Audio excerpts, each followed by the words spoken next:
ولا تطرد الذين يدعون ربهم بالغداة والعشي يريدون وجهه ما عليك من حسابهم من شيء وما من حسابك عليهم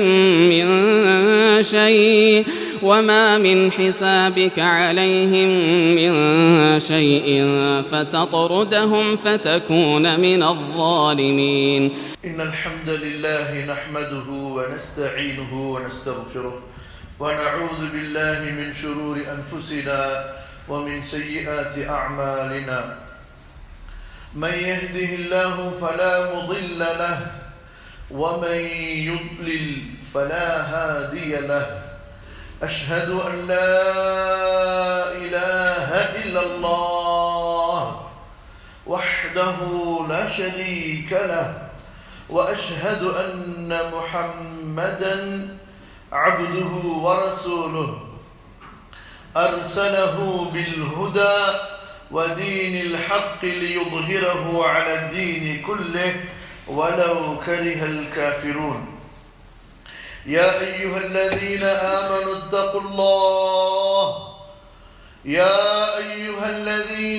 آمنوا اتقوا الله حق تقاته ولا تموتن إلا وأنتم مسلمون. يا أيها الناس اتقوا ربكم الذي خلقكم من نفس واحدة وخلق منها زوجها وبث منهما رجالا كثيرا ونساء واتقوا الله الذي تساءلون به والأرحام إن الله كان عليكم رقيبا. وبعد فإن أحسن الكلام كلام الله وخير الهدي هدي محمد صلى الله عليه وسلم وشر الأمور محدثاتها وكل محدثة بدعة وكل بدعة ضلالة وكل ضلالة في النار. عباد الله اتقوا الله العظيم ألا فقد فاز المتقون. அல்லாஹ்வின் அடியார்களே, கண்ணியத்திற்குரிய முஸ்லிம் சகோதர சகோதரிகளே, அல்லாஹ் ரப்புல் ஆலமீனை போற்றி புகழ்ந்து அவனுடைய தூதர் மீதும் அந்த தூதரின் குடும்பத்தார் தோழர்கள் மீதும் ஸலவாத்தும் ஸலாமும் கூறிய பிறகு எனக்கும் உங்களுக்கும் அல்லாஹுவின் பயத்தை நினைவூட்டியவனாக, அல்லாஹுவை அஞ்சி வாழுமாறு, அல்லாஹுவின் சட்டங்களை பேணுமாறு உபதேசித்தவனாக இந்த ஜும்ஆ உரையை ஆரம்பம் செய்கிறேன். அன்பானவர்களே, அல்லாஹ் சுப்ஹானஹு வ தஆலா தனது கண்ணியமிக்க வேதத்தில் நபிமார்களை போற்றி புகழ்ந்து நமக்கு முன்னோடிகளாக வழிகாட்டிகளாக கூறுகிறான். அந்த நபிமார்களின் பாதையில் பயணித்த நல்லவர்களை உயர்வாக புகழ்ந்து சொல்கிறான். அவர்களை போன்று மூமின்கள் முஸ்லிம்கள் வாழ வேண்டும் என்று ஆர்வமூட்டுகிறான். இப்படி நபிமார்களை பற்றி பேசுவதும் நபி தோழர்களை பற்றி பேசுவதும் ஈமானுடைய ஒரு பகுதி என்ற அடிப்படையில் சில ஜுமாக்களில் நபி தோழர்களை பற்றி நாம் பேசி வருகிறோம். அதில் இன்று இன்ஷா அல்லாஹ் மிகவும் சிறப்பிற்குரிய ரசூலுல்லாஹ் ஸல்லல்லாஹு அலைஹி வஸல்லம் அவர்களுக்கு மிக நெருக்கமான தோழர்களில் ஒருவராகிய அப்துல்லாஹ் இப்னு மஸ்ஊத் ரலியல்லாஹு அன்ஹு வ அர்தாஹு, அல்லாஹ் அவர்களை பொருந்தி கொள்வானாக, அவர்களையும் அல்லாஹுவை கொண்டு பொருந்தி கொண்டவர்களாக ஆக்குவானாக. அந்த நபித்தோழர்கள் பற்றி நாம் அறிந்து கொள்ள இருக்கிறோம். அன்பானவர்களே, அப்துல்லாஹ் இப்னு மஸ்ஊத் ரலியல்லாஹு அன்ஹு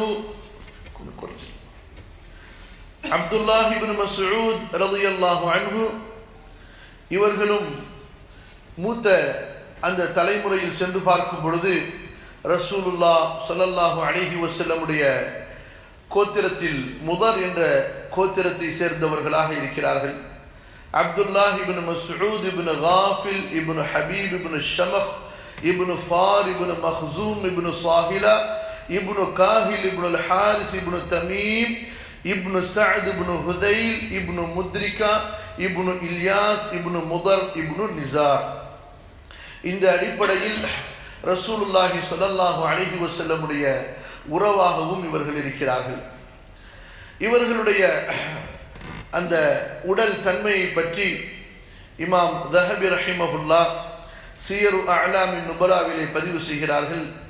கான அப்துல்லாஹ் ரஜுலன் நஹீஃபன் கஸீரன் ஷதீதல் உத்மதி. இவர்கள் மிகவும் ஒல்லியாக, உயரம் குறைவானவர்களாக, கோதுமை நிறமுடையவர்களாக இருந்தார்கள். இவர்களுடைய குணத்தை, இவர்களுடைய அறிவை பற்றி சொல்லும் பொழுது இவர்களுடைய மாணவர்களில் இப்ராஹிம் சொல்கிறார், கான அப்துல்லாஹ் லதீஃபன் ஃபத்தினா. அப்துல்லாஹ் இப்னு மஸ்ஊத் அவர்கள் மிகவும் நுணுக்கமானவர்களாக, ஒவ்வொரு விஷயத்தையும் நுணுக்கத்தோடு ஆராய்பவர்களாகவும் மிகவும் நுண்ணறிவு உடையவர்களாகவும் இருந்தார்கள். இமாம் தஹபி ரஹிமஹுல்லாஹ் சொல்கிறார்கள், கான மஅதூதன் ஃபி அத்கியாயில் உலமா. இமாம் தஹபி ரஹிமஹுல்லாஹ் நபித்தோழர் அப்துல்லாஹ் இப்னு மஸ்ஊத் அவர்களை பற்றி சொல்லும்போது, நபித்தோழர்களில் அறிஞர்கள் என்று ஒரு கூட்டம் இருந்தார்கள். அந்த அறிஞர்களிலேயே மிகவும் நுண்ணறிவு படைத்த, மதிநுட்பமுடைய நபித்தோழர்கள் என்று குறிப்பிட்டவர்கள் இருந்தார்கள். அந்த மதிநுட்பமிக்க, நுண்ணறிவு படைத்த கல்விமான்களில், நபித்தோழர்களில் கல்விமான்களில், அதுவும் மதிநுட்பமிக்க நுண்ணறிவு படைத்த கல்விமான்களில் ஒருவராக அப்துல்லாஹ் இப்னு மஸ்ஊத் ரலியல்லாஹு அன்ஹு கருதப்பட்டார்கள். அன்பானவர்களே, இவர்களுடைய சிறப்புகளிலே ஒன்று, இவர்களுக்கு திருமணமாகி குழந்தை பிறப்பதற்கு முன்பே அல்லாஹ்வுடைய தூதர் ஸல்லல்லாஹு அலைஹி வஸல்லம் அவர்கள் இவர்களை குன்யாவை கொண்டு அழைத்தார்கள், அபு அப்துர் ரஹ்மான் என்று.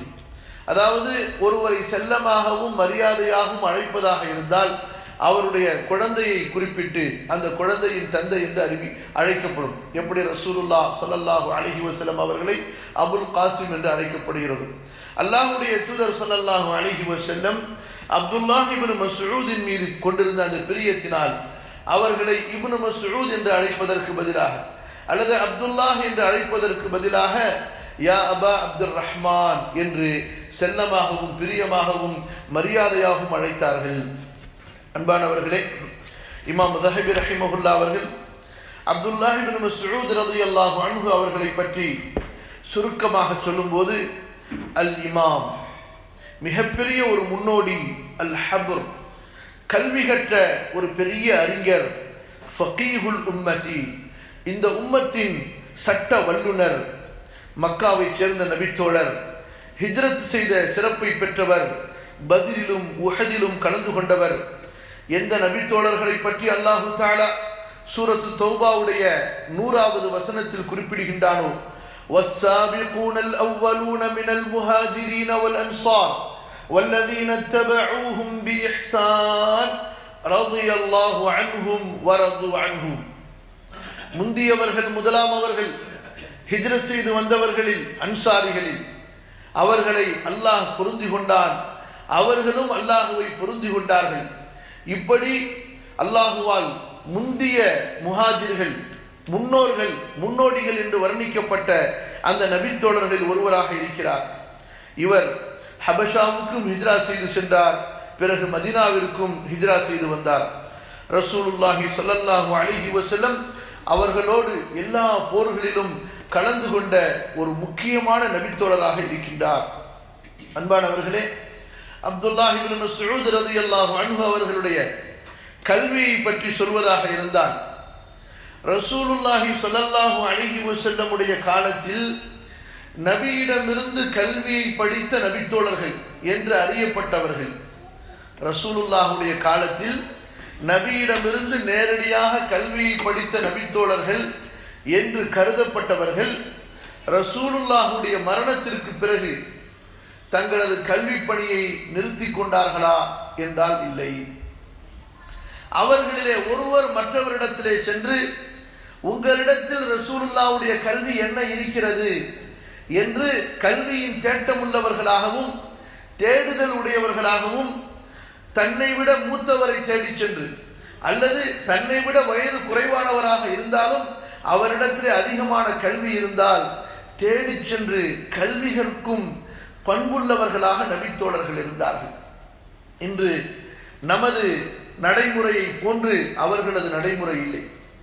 அங்கே தேடப்பட்ட ஒன்று இருந்ததென்றால் அது இல்முதான். நம்மிடத்திலே தேடப்படக்கூடிய ஒன்று இருக்கிறது என்றால் அது பொருளாதாரம், செல்வம் தான். அங்கே வாழ்நாள் வரை இல்மை தேடிக்கொண்டிருந்தார்கள். நாம் வாழ்நாள் வரை காசு, பணத்தை, செல்வத்தை தேடிக்கொண்டிருப்போம். இமாம் அபு யூசுப் ரஹிமஹுல்லா அவர்களை பற்றி வருகிறது, மரண தருவாயிலே சக்கராத்து ஹாலத்திலே இருக்கிறார்கள். சக்கராத்து ஹாலத்திலே இருக்கிறார்கள். கண் விழிக்கிறார்கள், மூடுகிறார்கள், கண் விழிக்கிறார்கள், மூடுகிறார்கள்.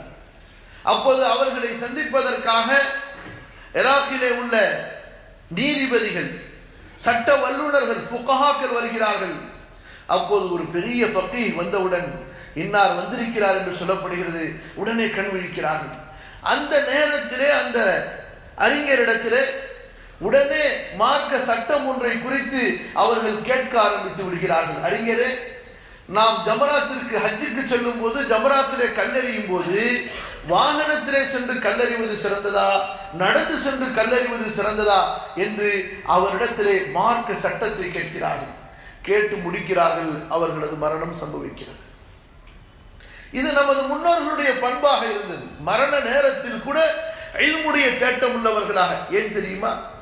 நீங்கள் ஒரு இல்மை தெரிந்தவர்களாக இந்த துனியாவிலிருந்து சென்றால் அல்லாஹுடைய நூறிலிருந்து ஒரு நூரை நீங்கள் பெற்றீர்கள். இல்ம் என்பது, குர்ஆன் ஹதீஸ் என்பது அல்லாஹுவின் புறத்திலிருந்து நமக்கு கொடுக்கப்பட்ட நூர். இந்த இல்மு எந்த அளவு உங்களிடம் மறுமையில் இருக்குமோ அந்த அளவு உங்களை சுற்றி மறுமையிலே நூறு இருக்கும். எந்த அளவு உள்ளத்திலே அறியாமை, மடமை, முட்டாள்தனம், மார்க்கத்தை பற்றிய கல்வியின்மை இருக்குமோ அந்த அளவு மறுமையிலே அந்த மனிதனை சுற்றி இருள் சூழ்ந்திருக்கும். அன்பானவர்களே, இல்ம் என்பது ஒளி என்று அல்லாஹ் சொல்கிறான், அல்லாஹ்வுடைய தூதர் சொல்கிறார்கள். எனவேதான் இந்த இல்முடைய தேட்டம் உள்ளவர்களாகவே சஹாபாக்களை ரசூலுல்லாஹி ஸல்லல்லாஹு அலைஹி வஸல்லம் உருவாக்கினார்கள். செல்வத்தின் மீது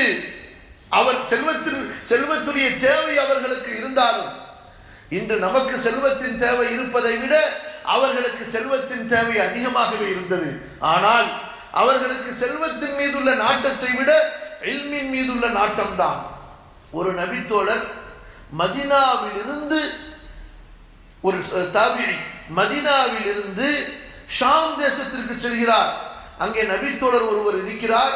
அவரிடம் ஒரே ஒரு ஹதீஸ் இருக்கிறது. அந்த ஹதீஸை ரசூலுல்லாஹ்விடமிருந்து நேரடியாக கேட்ட சஹாபி ஒருவர் இருக்கிறார். அவர் ஷாமிலே இருக்கிறார் என்று தெரிந்தவுடன் இதற்காகவே மதீனாவிலிருந்து பயணம் செய்து ஷாம் தேசம் சென்று அந்த ஜாமியா மஸ்ஜிதிலே அந்த சஹாபிக்கு சலாம் சொல்லி, இப்படி ஒரு ஹதீஸை உங்களின் வாயிலிருந்து நேரடியாக கற்பதற்கு வந்திருக்கிறேன் என்று சொல்கிறார். அன்பானவர்களே, இன்று நமது நிலையை கொஞ்சம் நினைத்து பாருங்கள். கல்வி தேடி கொடுக்கப்பட்டாலும் புறக்கணிப்பவர்களாக இருக்கிறோம். அழைத்து கொடுக்கப்பட்டவர்களாகவும் ஒதுக்கிவிட்டு செல்லக்கூடியவர்களாக இருக்கிறோம். காசு, பணம் எங்கே கிடைத்தாலும் சரி, அதற்காக எவ்வளவு தூரம் பயணம் செய்தாலும் சரி, குளிர் பிரதேசமா அதையும் தாங்கிக் கொள்ள தயார், உணவே கிடைக்காத இடமா அங்கேயும் செல்ல தயார் என்று எவ்வளவு சிரமங்களை இந்த அழியக்கூடிய செல்வத்திற்காக நாம் எடுத்துக்கொள்கிறோம். ஆனால் எந்த இல்ம் நம்மை அல்லாஹ்விடம் நெருக்கமாக்குமோ, அல்லாஹ்வுடைய அன்புக்கு எடுத்துச் செல்லுமோ, அந்த இல்மின் விஷயத்திலே எவ்வளவு பற்றற்றவர்களாக, அலட்சியம் செய்பவர்களாக இருக்கிறோம். அல்லாஹ் மன்னிப்பானாக. அன்பானவர்களே, நபித்தோழர்களை பற்றி உங்களுக்கு சொன்னேன். ரசூலுல்லாஹ்வுடைய மரணத்திற்கு பிறகு ஸல்லல்லாஹு அலைஹி வஸல்லம் அவர்கள் தங்களுடைய கல்வியின் தேடலை நிறுத்தி கொண்டார்களா என்றால் இல்லை. ஒரு சஹாபி இன்னொரு சஹாபியிடம் சென்று இல்மை தேடுபவர்களாக இருந்தார்கள். அந்த அடிப்படையிலே ரசூலுல்லாஹ்விடத்திலே கல்வி படித்த பலர் தங்களை விட மூத்தவராக இருந்த, ரசூலுல்லாஹ்விற்கு நெருக்கமானவராக இருந்த அப்துல்லா இப்னு மஸ்ஊத் இடத்திலே சென்று அவர்கள் ரசூலுல்லாஹ்விடமிருந்து படித்த கல்விகளை அவர்களுக்கு மாணவராக இருந்து படித்துக் கொண்டார்கள். இன்று தன்னை விட வயது குறைவானவரோ அல்லது தான் படித்து பட்டம் பெற்றதற்கு பிறகு இன்னொருவரிடத்திலே சென்று அமர்ந்து படிப்பதா என்றால் இன்று அறியாமை சூழ்ந்திருக்கின்ற, அறியாமை ஆட்சி செய்கின்ற, உள்ளங்களிலும் சிந்தனைகளிலும் அறியாமை பரவி இருக்கின்ற காலங்களிலே நம்மில் பலர் இந்த குணத்தை புறக்கணிப்பதை, இந்த குணத்தை தனக்கு கேவலமாக கருதுவதை பார்க்கிறோம். இங்கே பாருங்கள், அபு மூசா அஷ்அரி ரலியல்லாஹு அன்ஹு, அபு ஹுரைரா ரலியல்லாஹு அன்ஹு, அப்துல்லாஹ் இப்னு அப்பாஸ், அப்துல்லாஹ் இப்னு உமர், இம்ரான் இப்னு ஹுசைன், ஜாபிர், அனஸ், அபு உபாமா, இன்னும் பல சஹாபாக்கள் அப்துல்லாஹ் இப்னு மஸ்ஊதை ரலியல்லாஹு அன்ஹு தங்களுடைய ஆசிரியராக ஏற்று முறையாக அவர்களிடத்திலே கல்வி படித்தார்கள். இதிலிருந்து நாம் என்ன தெரிகிறோம்? அப்துல்லாஹ் இப்னு மஸ்ஊத் ரலியல்லாஹு அன்ஹு அவர்கள் சஹாபாக்களுடைய காலத்தில் சஹாபாக்களுக்கு மத்தியிலேயே ஒரு பெரிய ஆசிரியராக, ஒரு பெரிய கல்விமானாக கருதப்பட்டதினால்தான் அவர்களிடத்திலே சென்று அந்த நபித்தோழர்கள் கல்வி படித்தார்கள். அதுபோக தாபிஈன்களுடைய பட்டியலில் இவர்களிடத்திலே கல்வி படித்தவர்கள் என்று பார்த்தால் ஆயிரக்கணக்கான தாபிஈன்கள் இவர்களிடத்திலே கல்வி படித்திருக்கிறார்கள். கண்ணியத்திற்குரியவர்களே, இவர்களுடைய ஹதீஸ் புகாரி, முஸ்லிம் இரண்டு நூல்களிலும் 64 ஹதீசுகள் இடம்பெறுகின்றன. அதில் 21 ஹதீசுகளை இமாம் புகாரி ரஹிமஹுல்லா மட்டும் பதிவு செய்கிறார்கள். 35 ஹதீசுகளை இமாம் முஸ்லிம் பதிவு செய்கிறார்கள். அது போக 840 ஹதீசுகள் ஏனைய ஹதீஸ் நூல்களிலே, அபூ தாவூத், நஸஈ, இப்னு மாஜா, திர்மதி போன்ற நூல்களிலே 840 ஹதீசுகள் இவர்களுடைய ஹதீசுகள் பதிவாகி இருக்கின்றன. இங்கே நாம் நபித்தோழர்கள் அப்துல்லாஹ் இப்னு மஸ்ஊத் ரலியல்லாஹு அன்ஹு அவர்களை எப்படி மதித்தார்கள், அவர்களுடைய உயர்வை எப்படி அவர்கள் விளங்கினார்கள் என்பதை குறித்து சில ஹதீசுகளை பார்ப்போம். அபு மஸ்ஊத் அல் அன்சாரி ரலியல்லாஹு அன்ஹு அவர்களும் அபு மூசா அல் அஷ்அரி ரலியல்லாஹு அன்ஹு அவர்களும் அப்துல்லாஹ் இப்னு மஸ்ஊதை பற்றி பேசிக் கொண்டிருந்த போது, குறிப்பாக அப்துல்லாஹ் இப்னு மஸ்ஊத் ரலியல்லாஹு அன்ஹு அவர்கள் இறந்த அன்று அப்துல்லாஹ் இப்னு மஸ்ஊதை பற்றி, அவர்களை குறித்து வந்திருக்கின்ற சிறப்பை பற்றி அவர்கள் பேசிக் கொண்டிருந்தார்கள். இதை இமாம் முஸ்லிம் ரஹிமஹுல்லா பதிவு செய்கிறார்கள். அதுராஹு தரக பஅதஹு மிஸ்லஹு, அப்துல்லாஹ் இப்னு மஸ்ஊத் இறந்து விட்டார், அவரை போன்று ஒருவரை நம்மிடத்திலே அவர் விட்டு சென்றிருக்கிறார் என்று கருதுகிறீரா? அவரை போன்று ஒருவர் இப்போது நம்மோடு வாழ்கிறாரா என்று அபு மஸ்ஊத் அல் அன்சாரி ரலியல்லாஹு அன்ஹு அவர்கள் அபு மூசாவிடம் கேட்க, அப்போது சொல்கிறார்கள், லயின் குல்த ذاك لقد كان يؤذن له اذا حجبنا ويشهد اذا غبنا. சரி, இருக்கலாம் என்றே வைத்துக் கொள்வோம். ஆனால் அப்துல்லாஹ் இப்னு மஸ்ஊதை நாம் குறைத்து மதிப்பிட்டு விட முடியுமா? நாமெல்லாம் ரசூலுல்லாஹி ஸல்லல்லாஹு அலைஹி வஸல்லம் அவர்களுடைய வீட்டுக்குள் செல்ல, கவனியுங்கள், ரசூலுல்லாஹுடைய வீட்டுக்குள் செல்ல நமக்கு தடுக்கப்படும். ஆனால் தடையே இல்லாமல் அப்துல்லாஹ் இப்னு மஸ்ஊத் அவர்கள் செல்வார்கள். ரசூலுல்லாஹுடைய சபையை விட்டு நம்முடைய வியாபாரத்துக்காக, தொழிலுக்காக, வேறு தேவைகளுக்காக நாம் பிரிந்து சென்றிருக்கிறோம். ஆனால் அப்துல்லாஹ் இப்னு மஸ்ஊத் ரலியல்லாஹு அன்ஹு ரசூலுல்லாஹுவை பிரியாமல் எப்போதும் அவர்களுடைய சபையில் இருப்பவராக இருந்தார். இமாம் முஸ்லிம் ரஹிமஹுல்லா இதை பதிவு செய்கிறார்கள். அம்ர் இப்னு ஆஸ் ரலியல்லாஹு அன்ஹு அவர்களுடைய மரண நேரம், அவர்கள் பதட்டத்திலே, பயத்திலே இருக்கிறார்கள். அப்போது அங்கு வந்த தாபிஈன்கள் மற்றும் சிலர் சொல்கிறார்கள், அம்ர் இப்னு ஆஸ் அவர்களே, நீங்கள் இவ்வளவு பயப்படுகிறீர்களே, இவ்வளவு பதஷ்டப்படுகிறீர்களே, கவலைப்படுகிறீர்களே. அன்பானவர்களே, கவலைப்படக்கூடிய நேரம் தானே அது. மரண நேரம், சக்கராத்துடைய நேரம், இந்த உலகத்தை விட்டு பிரியக்கூடிய நேரம், மரண நேரம், நம்முடைய ஏடுகள் மூடப்படுகிற நேரம். நல்லவர் என்று வானவர் மூடுகிறாரா? அல்லாஹ் அப்படியே ஆக்க வேண்டும். அல்லது தீயவர் என்று வானவர் மூடுகிறாரா? நல்ல வார்த்தைகளை கொண்டு இறுதி மூச்சு விடைபெறுகிறதா? அல்லாஹ் அப்படியே ஆக்க வேண்டும். அல்லது கெட்ட எண்ணங்களை கொண்டு, கெட்ட வார்த்தைகளை கொண்டு, தீய சிந்தனைகளை கொண்டு அந்த இறுதி நிலை முடிகிறதா? அல்லாஹ் அறிந்தவர். இறுதி அந்த நிலையை குறித்து எல்லோரும் பயப்பட வேண்டும். நல்ல முடிவை அல்லாஹ்விடத்திலே கேட்க வேண்டும். அம்ர் இப்னு ஆஸ் ரலியல்லாஹு அன்ஹு பயந்தார்கள். அப்போது வந்தவர்கள் சொன்னார்கள், அம்ர் இப்னு ஆஸ் அவர்களே, நீங்கள் இவ்வளவு பயப்படுகிறீர்களே, நீங்கள் ரசூலுல்லாவுக்கு ரொம்ப நெருக்கமானவர்களாக இருந்தீர்களே. அன்பானவர்களே, இந்த இஸ்லாமிய மார்க்கத்திலே ஒருவருக்கு கண்ணியம் என்றால் அவர் மார்க்கத்தோடு எவ்வளவு நெருக்கமாக இருந்தார் என்பதை வைத்துத்தான். ஆட்சி அதிகாரங்களை வைத்து அல்ல, செல்வங்களை வைத்து அல்ல. அவர் அல்லாஹ்வோடு எவ்வளவு நெருக்கமாக இருக்கிறார், நபியோடு எவ்வளவு நெருக்கமாக இருக்கிறார், மார்க்கத்தோடு எவ்வளவு நெருக்கமாக இருக்கிறார் என்பதை வைத்துத்தான் மதிப்பு மரியாதை.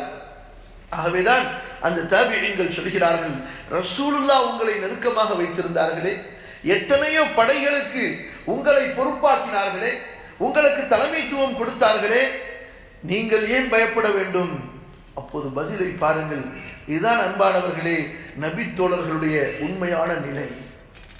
நம்மை போன்று வெளிப்படையை பார்த்து மயங்கிவிடக்கூடியவர்களோ அல்லது அந்த புகழை பார்த்து தடுமாறிவிடக்கூடியவர்களோ அல்ல. நம்மை பொறுத்தவரை எப்படி, யாராவது நம்மை கொஞ்சம் புகழ்ந்து விட்டால் போதும், அப்படியே அந்த புகழிலே மிதக்க ஆரம்பித்து விடுவோம். நம்முடைய குறைகள் நமது கண்ணை விட்டு சென்றுவிடும்.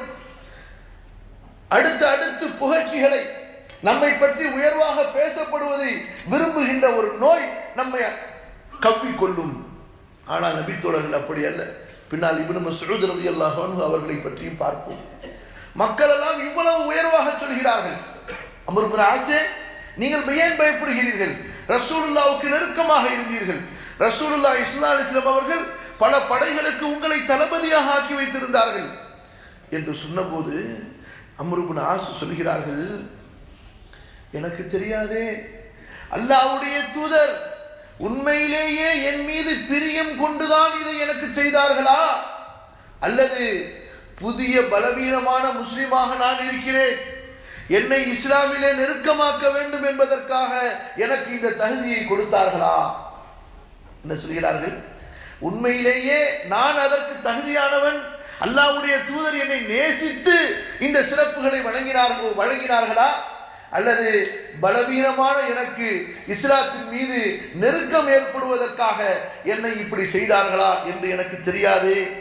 ஆனால் நான் 2 தோழர்களை பற்றி அறிவேன், 2 நபி தோழர்களை பற்றி அறிவேன்.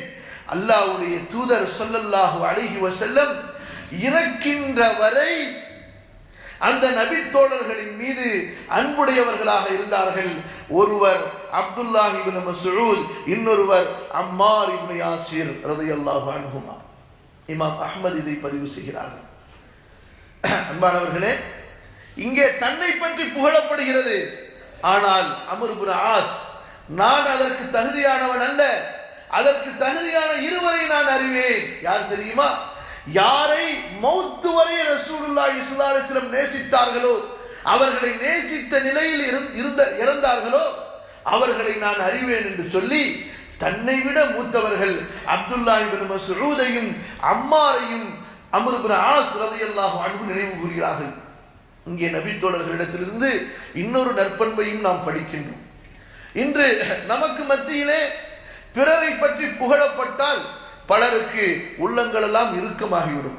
என்ன, எனக்கு முன்னால் என்னுடைய உயர்வை சொல்லாமல், என்னுடைய புகழை சொல்லாமல், என்னுடைய கண்ணியத்தை சொல்லாமல் பிறரை பற்றி என்னிடத்திலே உயர்வாக பேசுகிறீர்களே என்று முகம் சுளிக்க ஆரம்பித்து விடுவார்கள். உள்ளம் நெருக்கடிக்கு ஆளாகிவிடும். அன்பானவர்களே, இங்கே அம்ர் இப்னு ஆஸ் மிஸ்ருடைய அமீராக இருக்கின்ற நிலையிலே இறக்கின்றார்கள். அவர்களை பற்றி உயர்வாக சொல்கிறார்கள். அதுவும் உள்ளத்தன்மையை சொல்லுகின்றார்கள், இல்லாததை சொல்லவில்லை. இருந்தாலும் தன்னை எப்படி அவர்கள் பணிவுக்கு ஆளாக்குகிறார்கள். என்னை விட உயர்ந்தவர்கள் இருக்கிறார்கள், அவர்களை பற்றி சொல்லுங்கள், எனது நிலை என்னவென்று எனக்கு தெரியாது. அன்பானவர்களே, ஆக இந்த இடத்திலே இமாம் அஹ்மதுடைய இந்த ரிவாயத்திலிருந்து நாம் தெரிந்து கொள்கிறோம், ரசூலுல்லாஹி ஸல்லல்லாஹு அலைஹி வஸல்லம் அவர்களுடைய மரண நேரம் வரை, அவர்கள் இறக்கின்ற வரை அப்துல்லாஹ் இப்னு மஸ்ஊத் ரலியல்லாஹு அன்ஹு ரசூலுல்லாஹிற்கு மிக விருப்பமான ஒரு சஹாபியாக இருந்தார்கள். இன்னும் ஒரு அறிவிப்பை இமாம் இப்னு சஅத் ரஹிமஹுல்லா, இமாம் அபூ நுஈம் ரஹிமஹுல்லா பதிவு செய்கிறார்கள். கவனியுங்கள்.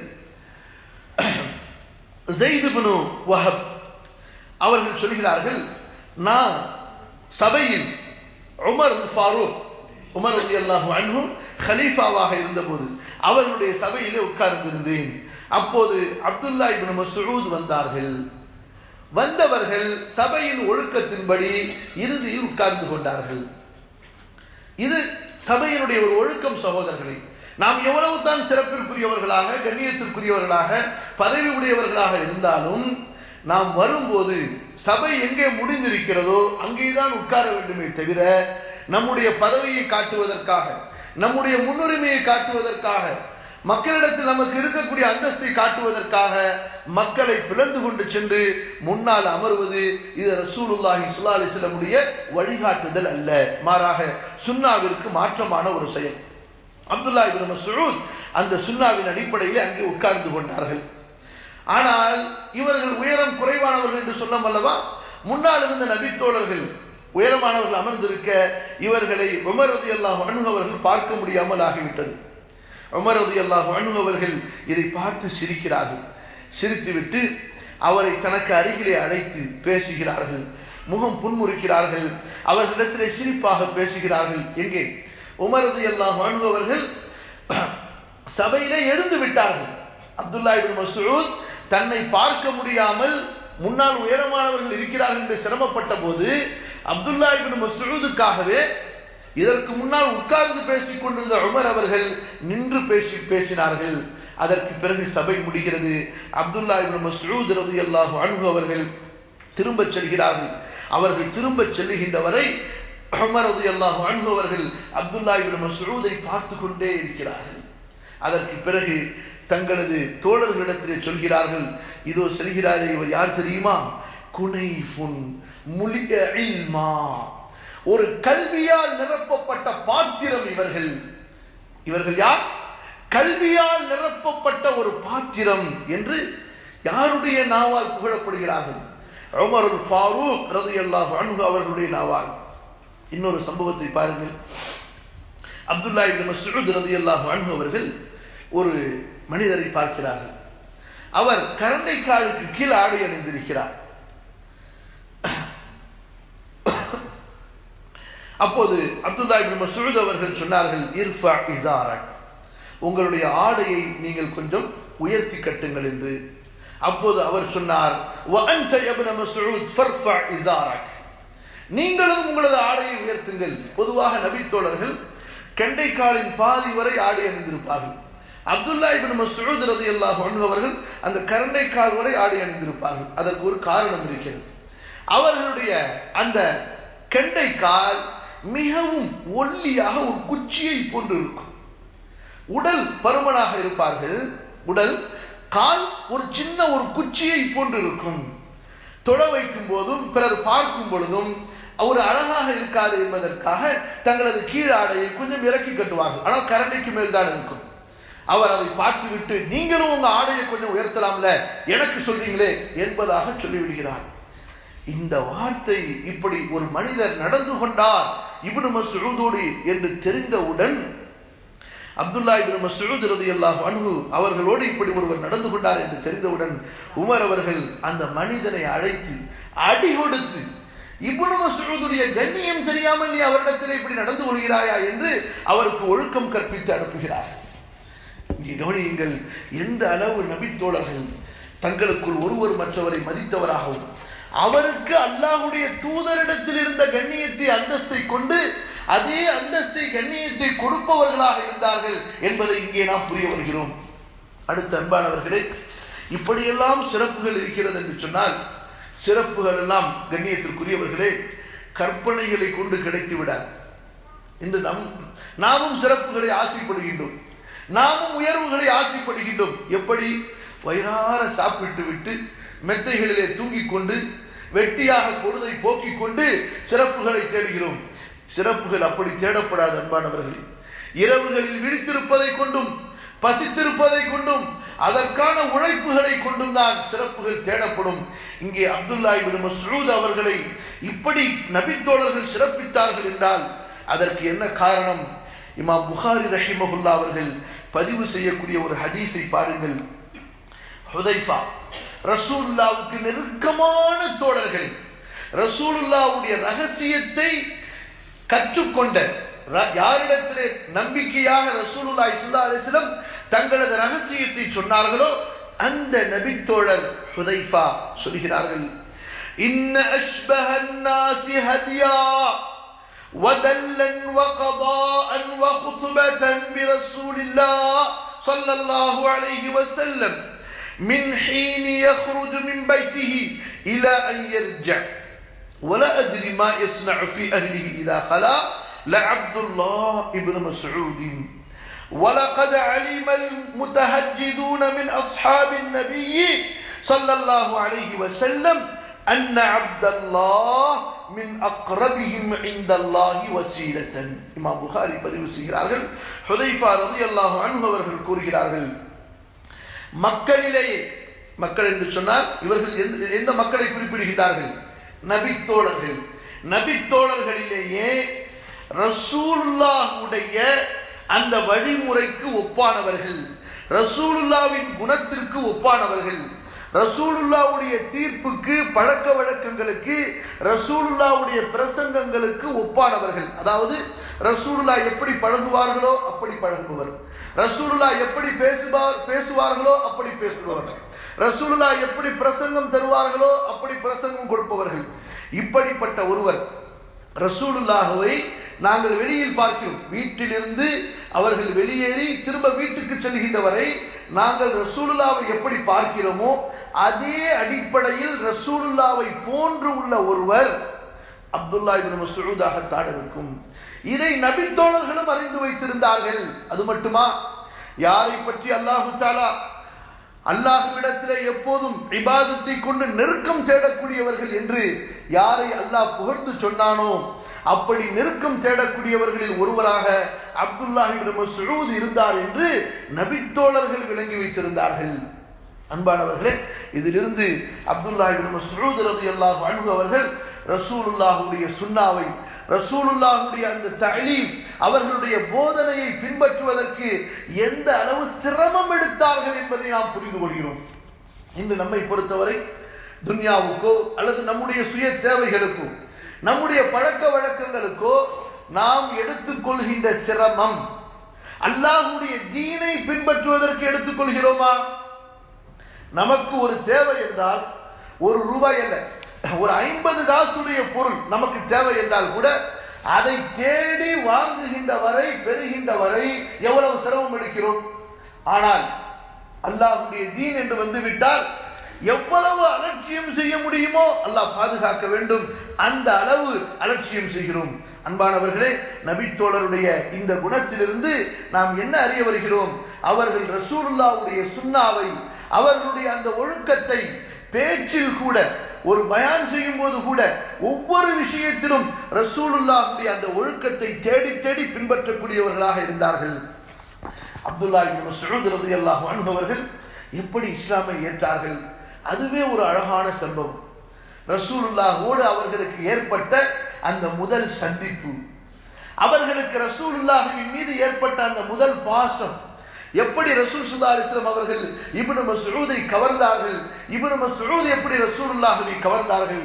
அன்பானவர்களே, இமாம் அஹ்மத் ரஹிமஹுல்லாஹ் பதிவு செய்கிறார்கள், அப்துல்லாஹ் இப்னு மஸ்ஊத் அவர்கள் நபி ஸல்லல்லாஹு அலைஹி வஸல்லம் அவர்களுக்கு அந்த நபித்துவம் கொடுக்கப்பட்டதற்கு பிறகு அங்கு மக்காவில் தான் வாழ்ந்து கொண்டிருந்தார்கள்.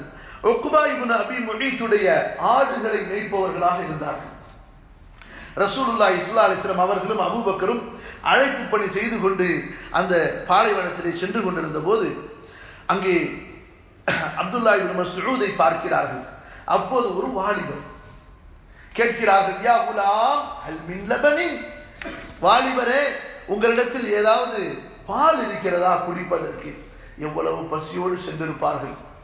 அவர்கள் சொல்கிறார்கள், குல்து நஅம், பால் இருக்கிறது, ஆனால் தரமாட்டேன். ஏன் தரமாட்டேன்? ஏன் தரமாட்டேன்? வலக்கின்னி முத்தமனுன், நான் ஒரு நம்பிக்கைக்குரியவன், எனது எஜமானருடைய அனுமதி இல்லாமல் கொடுக்க மாட்டேன்.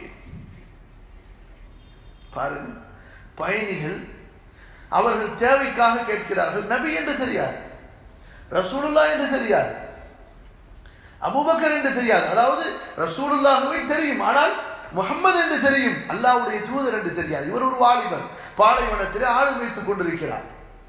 கேட்கிறார்கள். இங்கே பாருங்கள், நம்பிக்கையை பாருங்கள், நாணயத்தை பாருங்கள், ஒழுக்கத்தை பாருங்கள். தங்களை தங்களுடைய எஜமானர் நம்பினார் என்றால் அந்த நம்பிக்கையின் அந்த ஆழத்தை எப்படி வெளிப்படுத்துகிறார்கள்? இருக்கிற ஒரு பாலை கொடுப்பதில் ஏதாவது குறை சொல்லி விடுவார்களா? சொல்ல மாட்டார்கள். அரபிலே இது விருந்தோம்பல் என்பது சாதாரண ஒரு வழக்கம். இருந்தும் கூட அவர் என்ன சொல்கிறார்? பால் இருக்கிறது, வலா கின்னி முத்தமனும், ஆனால் நான் நம்பி ஒப்படைக்கப்பட்டிருக்கிறேன், எப்படி கொடுப்பது என்று பயப்படுகிறார்கள். அல்லாஹ்வுடைய தூதர் ஸல்லல்லாஹு அலைஹி வஸல்லம் கேட்கிறார்கள், ஃபஹல் மின் ஷாத்தின் லம் யன்சு அலைஹில் ஃபஹ்லு. சரி, பரவாயில்லை, ஒரு பெண்ணாடு இருக்கிறதா, ஆணாடோடு சேராத, கற்பமாகாத, இதுவரை குழந்தை குட்டியினாத ஏதாவது ஒரு ஆடு இருக்கிறதா என்று கேட்கிறார்கள். அப்துல்லாஹ் இப்னு மஸ்ஊத் அவர்கள் ஒரு ஆட்டை கொண்டு வருகிறார்கள். ஏற்கனவே குட்டிகளை ஈன்றெடுக்காத அந்த ஆடுகளோ மாடுகளோ அதனுடைய மடி சின்னதாக இருக்கும். அப்துல்லாஹ் இப்னு மஸ்ஊத் ரலியல்லாஹு அன்ஹு அவர்கள் அப்படி ஒரு ஆட்டை கொண்டு வந்தவுடன் அல்லாஹ்வுடைய தூதர் ஸல்லல்லாஹு அலைஹி வஸல்லம் அந்த ஆட்டின் மடியை தடவுகிறார்கள். மடி கீழே தூங்குகிறது. பால் கறக்கிறார்கள். அபூபக்கர் ரலியல்லாஹு அன்ஹு அவர்களும் ரசூலுல்லாஹி ஸல்லல்லாஹு அலைஹி வஸல்லம் அவர்களும் வயிறார குடிக்கிறார்கள். பிறகு அந்த மடியை பார்த்து உப்புலுஸ், நீ ஏறிக்கொள் என்று சொல்கிறார்கள். அது ஏறிக்கொண்டது. அன்பானவர்களே, இதை பார்த்துவிட்டு அப்துல்லாஹ் இப்னு மஸ்ஊத் அவர்கள், ஆஹா, இவர்கள் பெரிய ஒரு ஞானியாக இருப்பார்கள், பெரிய ஒரு இறைநேசராக இருப்பார்கள் சொன்னார்கள். அல்லாஹ்வுடைய யா ரசூலல்லாஹ் அல்லிம்னி, எனக்கு நீங்கள் கற்றுக் கொடுங்கள் ஏதாவது என்று சொன்னார்கள். அல்லாஹ்வுடைய தூதர் ஸல்லல்லாஹு அலைஹி வஸல்லம், யர்ஹமுக்கல்லாஹ் இன்னக உலைமுன் முஅல்லமுன், அல்லாஹ் உனக்கு ரஹ்மத் செய்யட்டும், நீ கல்வி கற்றுக் கொடுக்கப்படக்கூடிய, கல்வி கற்பதற்கு தகுதியான கல்வி உள்ள ஒரு வாலிபர் என்று வாழ்த்துகிறார்கள். அதற்கு பிறகு சொல்கிறார்கள், நான் பிறகு ரசூலுல்லாஹி ஸல்லல்லாஹு அலைஹி வஸல்லம் அவர்களிடத்திலே அதே நேரத்தில் இஸ்லாமை ஏற்றேன், பிறகு அவர்களை சந்திக்க வந்தேன் என்று. இப்படி அன்பானவர்களே, ஆரம்பத்திலே ரசூலுல்லாஹி ஸல்லல்லாஹு அலைஹி வஸல்லமுடைய துஆவை பெற்று இஸ்லாமை ஏற்றுக்கொண்ட ஒரு நபி தோழர். இவர்களை பற்றி அல்லாஹ் சுப்ஹானஹு வ தஆலா குர்ஆனிலும் புகழ்ந்து சொல்லுகின்றான். அல்லாஹ்வுடைய தூதர் ஸல்லல்லாஹு அலைஹி வஸல்லம் அவர்களிடத்திலே முஷ்ரிக்குகள் வந்தார்கள். அப்போது ஒரு 6 நபி தோழர்கள் இருந்தார்கள். அதிலே ஒருவர் அப்துல்லாஹ் இப்னு மஸ்ஊத் ரலியல்லாஹு அன்ஹு.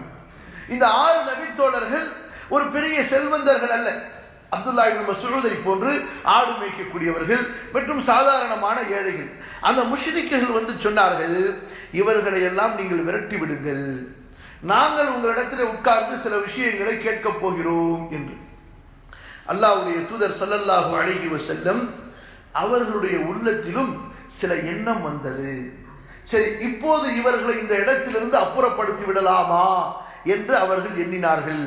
அன்பானவர்களே, அந்த நேரத்தில் தான் சூரத்துல் அன்ஆமுடைய 52வது வசனத்தை அல்லாஹ் இறக்கினான்.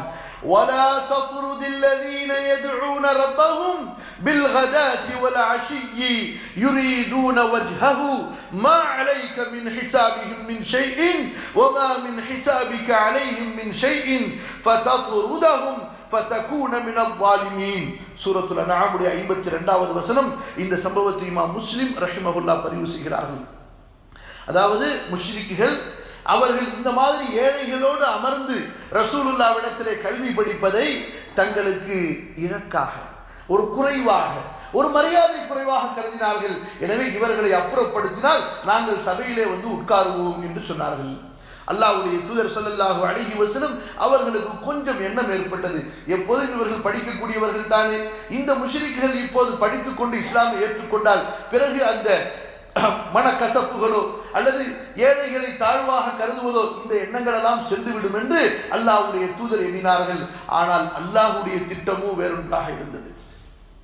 இந்த இஸ்லாமுக்கு யார் வருகிறார்களோ அவர்கள் பணிந்துத்தான் வர வேண்டும். யார் நபியினுடைய சபைக்கு வருகிறார்களோ அவர்கள் நபியையும் நபியோடு ஈமானை ஏற்றுக்கொண்டவர்களையும் ஏற்றுத்தான் வர வேண்டுமே தவிர தங்களுக்கென்று ஒரு தனி இடம் வேண்டும், தங்களுக்கென்று ஒரு தனி அதிகாரம் வேண்டும், தங்களுக்கென்று ஒரு தனி மதிப்பு வேண்டும் என்று வந்தால் அப்படிப்பட்டவர்கள் இஸ்லாமுக்கு வர தேவையே இல்லை என்று அல்லாஹ் ஒதுக்கிவிட்டார். நீ முஸ்லிமாக மாறுகிறாய் என்றால், இஸ்லாமுக்கு வருகிறாய் என்றால் பணிந்து வா, கட்டுப்பட்டு வா. உனக்கு முன்னால் ஏற்கனவே இஸ்லாமை ஏற்றவர்களை சகோதரர்களாக ஏற்றுக்கொண்டு மதித்து வா. உள்ளத்தில் பெருமை இல்லாமல், ஆணவம் இல்லாமல், அகம்பாவம் இல்லாமல், மமதை இல்லாமல், தற்பெருமை இல்லாமல் யார் வருவார்களோ அவர்களைத்தான் அல்லாஹ் ஏற்றுக்கொள்ள தயாராக இருக்கிறான். அப்படி பெருமையோடு வந்தால் நீ இஸ்லாமிற்கு வர வேண்டிய அவசியமே இல்லை. நபியே அப்படிப்பட்டவர்களுக்கு பணிந்து செல்ல வேண்டிய அவசியம் இல்லை என்று அல்லாஹ் சொல்லிவிட்டான். சொல்லக்கூடிய வசனத்தின் அந்த ஆழத்தை பாருங்கள். அல்லாஹ் சொல்கிறான், இந்த இடத்திலே பல கருத்துக்களை, பல சட்டங்களை நாம் புரிய வருகிறோம். அல்லாஹ்வுடைய அந்த வசனத்தை பாருங்கள். நபியே, எந்த தோழர்கள் காலையிலும் மாலையிலும் அல்லாஹ்வை வணங்கி கொண்டிருக்கிறார்களோ, அதுவும் அல்லாஹ்வுடைய பொருத்தம் மட்டுமே என்று வாழ்ந்து கொண்டிருக்கிறார்களோ, அவர்களையா உங்களது சபையிலிருந்து விரட்ட பார்க்கிறீர்கள்? விரட்டாதீர்கள். அவர்களையா உங்களது சபையிலிருந்து ஒதுக்க பார்க்கிறீர்கள்? ஒதுக்காதீர்கள். நபியே, இவர்களை பற்றிய விசாரணை உங்கள் மீது இல்லை. இவர்களை பற்றிய விசாரணை உங்கள் மீது கிடையாது. உங்களை பற்றிய விசாரணை அவர்கள் மீது கிடையாது. நீங்கள் அவர்களுக்கு பொறுப்பாளர்கள் அல்ல, அவர்கள் உங்களுக்கு பொறுப்பாளர்கள் அல்ல. நீங்கள் எப்படி இவர்களை விரட்ட முடியும்?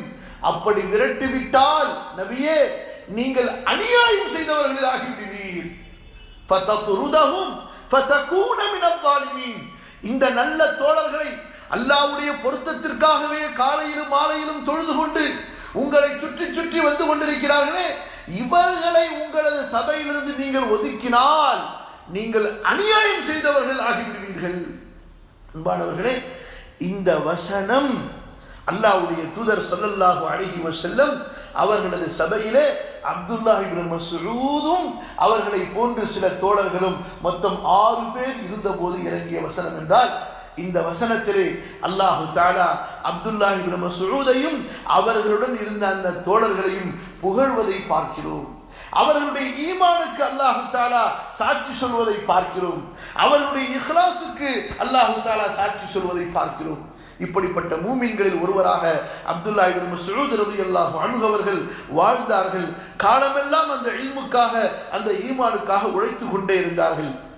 அன்பானவர்களே, அப்துல்லாஹ் இப்னு மஸ்ஊதை பற்றி சொல்லும் பொழுது கண்டிப்பாக குர்ஆனோடு அவர்களுக்கு இருந்த தொடர்பையும், குர்ஆனோடு அவர்களுக்கு இருந்த அந்த உறவையும் நாம் கூறித்தான் ஆக வேண்டும். அப்துல்லாஹ் இப்னு மஸ்ஊத் என்று எடுத்தாலே குர்ஆனை கற்ற அறிஞர், குர்ஆனின் மேதை. இவர் குர்ஆன் ஓதுவதை போன்று நீங்கள் குர்ஆன் ஓதுங்கள், குர்ஆனின் விளக்கத்தை இவரிடமிருந்து கேளுங்கள் என்று ரசூலுல்லாஹி ஸல்லல்லாஹு அலைஹி வஸல்லம் அவர்களுடைய வாழ்த்துகளையும் தங்களது உம்மத்துக்கு அவர்கள் கூறிய கட்டளைகளையும் நாம் கேட்கிறோம். இன்ஷா அல்லாஹ் அடுத்த வாரத்திலே மேலும் பல விஷயங்களை தொடர்ந்து கேட்போம். அல்லாஹ் சுப்ஹானஹு வ தஆலா கண்ணியத்திற்குரிய நபி தோழர்களை எப்படி நேசித்தானோ, அல்லாஹ்வுடைய அந்த அன்பை கொண்டு, அல்லாஹ்வுடைய அந்த முஹப்பத்தை கொண்டு அந்த கண்ணியத்திற்குரிய தோழர்களை நாமும் நேசிப்போம். அந்த தோழர்கள் எப்படி மார்க்கத்தை பின்பற்றினார்களோ அதே அடிப்படையிலே மார்க்கத்தை பின்பற்றக்கூடிய நன்மக்களிலே ஆகுவோமாக. அல்லாஹ் சுப்ஹானஹு வ தஆலா அதற்கு எனக்கும் உங்களுக்கும் நல்லொரு புரிவானாக. அஸ்தக்ஃபிருல்லாஹல் அஸீம் லீ வ லக்கும் ஃபஸ்தக்ஃபிருஹு இன்னஹு ஹுவல் கஃபூருர் ரஹீம்.